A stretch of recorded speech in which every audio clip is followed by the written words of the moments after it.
Are there any? So say you're the business owner. They did not do any of those things. They have a good data room and they have a good NPS score and they have great client retention and contracts and things like that, and they're ready to sell. Are there under what circumstances would you advise them to walk away from the deal? There's a ton. Yeah. Going back to the very beginning of have you talked to the wealth advisors, the tax advisors, all them? If they're not getting those numbers that they need, maybe it's not time. Or maybe there's other things that they've mentioned at the very beginning. When I pass on, I want to make sure whoever takes this company keeps my legacy alive, doesn't fire my employees, doesn't change this, keeps the business in our city and won't relocate it. Or who knows, there could be a ton of reasons at the very beginning. This is also why it's so important to have those conversations early on of what you really want out of this transaction.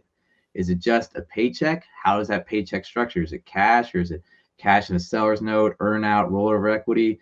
Do you care if you get everything, or do you want a safe environment for your employees that have been there 10 years? Do you want it to all these things, having that conversation? Do you want a 6 month transition period or a 5 year transition period? Like, what do you want to do? Having those conversations beginning, that's fantastic, because then when you go out to market, you're positioning the business to be sold in that way.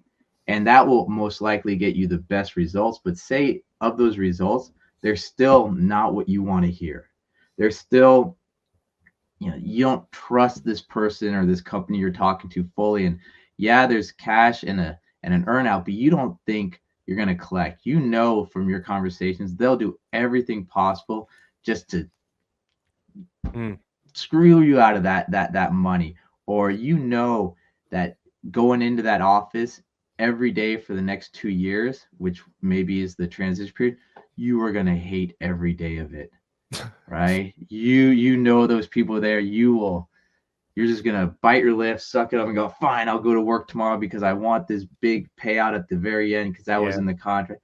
If there's something like that, it why Not not really just worth it. walk away, maybe make some adjustments to the business and go back out to market a year later or 2 years later, or who knows, maybe those adjustments that you make, maybe it shortens the transition time, so the amount of time you're in the business anyway is about the same, but because you've increased the value of the business, your multiple's higher and you walk away in a better position.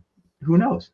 But there's definitely times where we've said in the past, where I've said to the person I'm working with, hey, you know what, this is not the deal that you want, or at least you've expressed to me that you've wanted. Why not we take the weekend to think about it, reconnect on Monday, and just go over everything after you have some time to just breathe.